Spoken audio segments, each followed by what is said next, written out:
see. Hope you are all doing well. I know I haven't necessarily been on my A game in terms of vlog content in 2022. However, I'm coming at you now with a bit of a life update. This is my life update. I have COVID and it's come at a pretty rubbish time because I've just finished my university semester 1 exams, which have been a pretty big deal. I've been working hard on those, and I was really excited with the end of these online exams to be getting out and about a bit more with the boys, getting them event fit, getting some vlogs filmed really, showing you guys behind the scenes of the days and the weeks in my life, juggling horses, uni, social life, all the kind of stuff I've been saying that I will do for ages and ages. And the night before my final exam, I tested positive for COVID. Not really sure how I have been dodging it for such a long time, but I have, and it's finally caught up with me, and there we are. Now, my symptoms haven't actually been too bad, which I'm very grateful about. On the first day, I did have a bit of a headache and a temperature and some dizziness, but other than that, I've really been okay. So I've actually had quite a lot of time. One of the positives of testing positive, you could say, is that I've had so much time to sit down and really plan the event season, and also decided that I really wanted to get a vlog out whilst I spend these 7 days in isolation. And that's what I'm going to do now, because I found the entire video round of my first ever 2-star that I did back in July with Atty. If you've been around for a while, you will remember that. And I never did anything with this footage because I didn't order it for quite a while, it didn't come through, so it never was made my main vlog, which I recommend if you are watching this vlog, that you go and check out my main sort of vlog video of the 5 days, which I will kind of like pop up above here now so you can go and give it a watch, just so you know a bit more about what's going on, because it's not a normal event. I mean, I'll pop a few little snippets in now, but the way it works is the event is over sort of 4 or 5 days. You have the trot up on the first day, and then you do dressage on either day 1 or 2, and then cross country. So what you're about to see, I hadn't show jumped before I had done this. You show jump on the final day, which obviously means it's a little bit different to normal eventing. And this was a massive deal for me. Neither me or Atty had ever done a long format 2-star before, and it was a tough course. Again, I think I have a TikTok of the course walk that I did, so I'll put it in now and you can see just how scared I was when I walked it. It was by far the biggest track I had ever tackled, by far the biggest track that he would have ever tackled, and there were a lot of experienced combinations in my class, and a lot of people were very scared after walking this course, so I was not alone. It was a challenge, and it should make a particularly interesting thoughts out cross country video. I have done a couple of these before. If you're new around here, I'm just going to tell you kind of what was going through my head at each point in the round, and also analyse a bit of my riding and what I would change, or what was good, what was bad. But yeah, only I think 30% of my class went clear. Spoiler alert, it wasn't me, we had to stop. But you'll get to see exactly what was going through my mind around a really challenging course. So I hope this should be fun and enjoyable, and that very soon I'll be back to full health, out of isolation, and we can get back to some normal videos. But for now, enjoy this one. Please do ignore the state of my voice. I still have COVID, but out of the start box and away we go. There are not many days in my life I've genuinely felt as nervous as I did in that very moment, knowing that literally I think 2 people had come home clear. That was it. Over the first fence, reasonably nicely. He was leaning on my right hand side a little bit, so he did get a little bit of a boot with my right leg. I just wanted to make sure he was straight, because there are a lot of very skinny skinnies coming up throughout this course, and it was important that he wasn't veering off to the side. But 1 and 2 eased you into it, pretty nice. And I was a lot happier with how he jumped that fence number 2.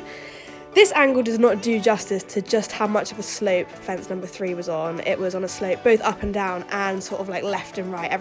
Nothing was flat, but it was actually a godsend to have this so early on in the course, because pretty much every jump now is on a slope, and to have a nice straightforward fence on a slope gets the horses used to it, gets the horse reading the terrain a bit better. And then I had this nice long pull down to the first combination on course, which, spoiler alert, I'm about to make a royal mess of. I'll show you this a few times from a few different angles, but here's what I think happened. I've been watching this fence all day in other classes, and the light to dark was really playing on horses' minds. Horses were backing off, they were running out, and I saw an absolute flyer into the first one, which about 4 or 5 strides out I decided was not the right thing to do, based on the fact that so many horses had been ducking out last minute. I didn't want to give Atty that chance. So I rode very defensively, and as a result he did react to the light to the dark, and he was good to sort of scramble over the first part, jumped over the ditch, and I think he then thought he was done. It's the first combination on course. You know, you wouldn't usually get a 3-part combination in a B novice as a first one on course. So I think he thinks he's probably done. I didn't set him up particularly well, at which point I see he is not looking at the fence, so really I just grabbed my left rein, yanked him back towards the fence and just pointed and just kicked, and he was so honest to chip in, I think, 2 extra strides, and I cannot lie, as we galloped up the hill away from that fence, I was filled with dread. I was filled with, oh my goodness, what have I got into? That was the first combination on course, and I made a real hash of it. This is going to be a struggle. And I had to try and put that behind me on the way to this next combination. Because again, you wouldn't usually find a combination quite this demanding so early on a B novice course. That's the difference between novice and 2-star. It was coming at you thick and fast. You couldn't really see the water until a couple of strides away, so the horse was almost jumping pretty blind into water, and it was all about trust. So I was dreading it a little bit, considering I'd probably just sapped his confidence with my poor riding, but actually he was mega. I saw a flyer, so I just slipped the reins and let him go. I did fall forward a bit, so I had to sit up. I didn't have time to reorganise my reins. I was literally just sort of willing him go, go, go out over the second bit, and he was really honest. He gave me such a nice feeling. As we cantered away from that, I started to feel a little bit better, like, okay, maybe we can do this. Pull yourself together, Flo. You know, you've got a very, very honest horse here. Just do him justice. I remember checking my watch around here and actually being quite surprised we weren't a million miles off of our minute markers, so we weren't, you know, we were actually going at a reasonable speed, but I did put that behind me. These long drags meant that you had so much time to think, just to process everything, which you don't always get in a novice, which is partly good, but it also did mean that I had a lot more time to sort of panic and stress between fences in a way that I wouldn't usually, and this was my bogey combination coming up. This was the one I had been most nervous about. It was ABC, and it was very, very, very skinny, and if you guys know us, you know that if we have a problem anywhere, it's skinnies. So this for me was kind of the make or break combination. This for me was the combination I'd walked maybe 10 times. I just wanted to get it right. So I came into it, and especially after everything that happened at the lake with me falling forward and kind of losing a second or two of actual time to kind of control and focus, I really didn't want to fold very much. I just wanted to sit up and just keep my eyes on the last element as soon as I could, which you can see there. And actually, luckily for me, I saw quite a nice forward stride pretty early on, and you can see it there. I think I had a whole change in emotion as I cleared that C element. Just everything changed for me. Suddenly I was like, wow, you know, we can do this, and I was tackling the course with this renewed confidence because I'd really got that bogey fence out of the way. To get that fence out of the way, knowing there'd been falls and stops there already, was a real confidence boost. And then we had a long canter down to a skinny brush, which I didn't get the best shot at, and as a result my leg got quite caught in all of that brush, and for a second I thought I was getting out the side door, but actually it really wasn't too bad. This next combination on course was quite straightforward. It just needed positive riding. The A element was a step up, and then you can see the B element. It was quite a long one stride as well, so I just made sure to really kind of give him a little kick and kind of make sure that he read it well, because I think if he tried to put in 2, we would have come a bit unstuck. And then we cantered down to this big let-up fence. I mean, for a let-up fence, it was pretty big and pretty wide. And at this point, you can really see the effects of the hills at Bishop Burton. They were constant, they were undulating, and I was thinking, Atty is starting to feel a little bit tired. We had a couple of let-up fences before we were cantering on to some bigger combinations, so I just tried to steady up a little bit, just let him get some air back into those lungs, but he was still jumping really, really nicely. On the whole, this section of the course really was a bit of a let-up before the final few technical combinations, although here's a fun fact, I did used to be absolutely terrified of chicanas, and this one was designed very cleverly with the same shift from light to dark that we saw at fence 4, so it did actually catch a few people out. Okay, so I think it's particularly important to touch on what was going through my mind before everything goes wrong. So if you've watched the vlog, you'll know I'm about to make a bit of a mistake, and if you haven't, well, I did warn you to do that first. So let's address that. There were 2 things on my mind at this point. First of all, I had decided I was going to go long. You can see the direct route on screen now. I would have had to come down over that green barrel, and then straight over that, jump out of the water, up the step, and then there's a skinny, basically where the camera is. And that was going to come up very thick and fast. So I had decided already that I wanted to go the alternative route. There's a jump just around the corner. to try and give myself a bit more time to avoid making any mistakes. There's obviously an irony there as well. But I definitely didn't feel that we had to prove ourselves anymore by going direct. Up until this point, Atty had tackled everything head on and was, definitely a 2-star horse. We can accept that. The second thing on my mind was time. I had never been aiming for time. I knew the time was not really going to be achievable for Atty and I in our first 2-star, but I've also lost so many top placings in the last few months on time faults. This season, time faults have really been the death of me. So I knew in my head that I was only about 10-15 seconds down on the clock, and I wanted to keep the speed up. Even if I was going long, I didn't want to be adding to myself being behind the clock. I wanted to be staying where I was. Now, I did do a little bit of an analysis of my stop in the original vlog, but let's go deeper and analyse it further. You can see me jumping the alternative element up there, nothing particularly wrong with that, and then I did turn him quite tightly to get into the water to waste as little time as possible. Now here is where it's about to go wrong. About here, I saw an absolute flyer at that jump in water. I wanted to commit. The last thing I wanted to do was be riding backwards and negatively through the water.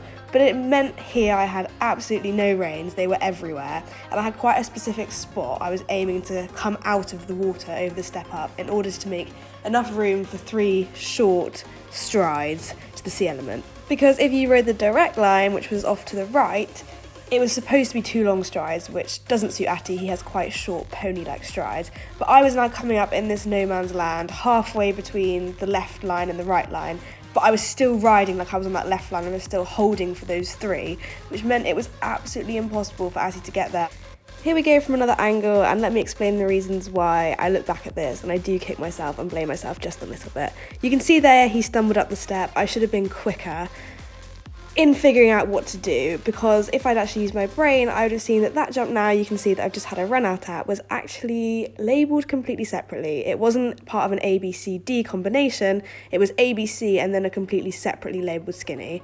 If I had used my brain and had it all plugged in properly, I would have realised I could have done a circle before presenting it that, so I could have got my reins back together, made sure Atty was alright, we just had a little stumble up the step, and then presented on a new and attacking line. But I was on the defensive before we'd even got near to the fence, and I was kind of destined for problems really, but you live and you learn. It's, it is what it is, and he was very honest to go the next time because I think he was a little bit confused. And you can see here I attacked this fence just a little bit more than I usually would for just a standard let-up fence. That's because I just wanted to check we hadn't lost any confidence after that run out.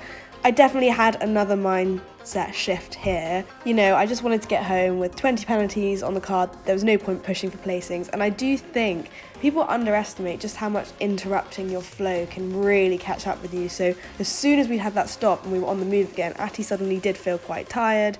So we came up to one of the final combinations on course here, and I just made sure to ride it nice and give him loads of time, really turn his head and make sure he can see that there's a second element. Like I said, all I really wanted to do now was just get home. We had 20 on the scorecard. I owed it to Atty to give him a confidence boosting completion to the round rather than to sap any more confidence from him or take any risks. We were really coming into the closing stages of the course now, and here's another light dark question. They did have a few of those, and I have to say that fence felt absolutely ginormous from the other side, but Atty had no problems jumping it. But I think you can probably see in that clip there, he's definitely starting to look a little bit tired, which is what helped aid my decision to go long at the final combination on course.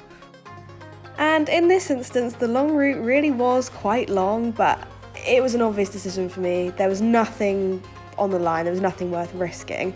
The direct route would have been jumping straight through those bushes, sort of on an angle on 2 very, very long strides, which don't suit Atty at the best of times, let alone, as you can see in that clip there, when he's looking quite tired, his strides are probably even shorter than ever.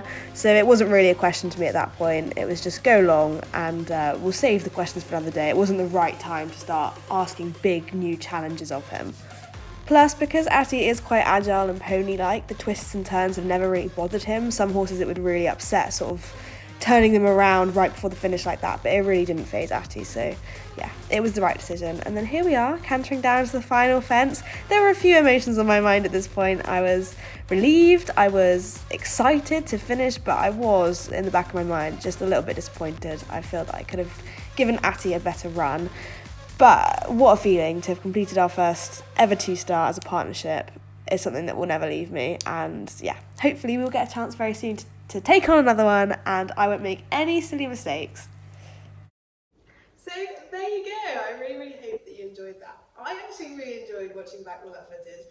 There's some such good memories attached to that whole week, and like I said, if you haven't watched the vlog of the whole week, definitely do it. It's one of the few days where really you can come home inside those finish flags with 20 penalties and honestly just still be so chuffed. Like, it really was the best feeling in the world to know that both Atty and I had come such a long way together, but that was actually possible. And it was a tough track, and there were some very experienced combinations who went and completed it or didn't complete it. So to be even just in the field with them was, yeah, it was a really great feeling. So I really hope that you enjoyed it. Make sure you give a big thumbs up and leave a comment below. I am going to go away and recover from COVID, and hopefully see you very soon with some actual proper day in the life, week in the life, maybe some competition vlogs. See you very soon.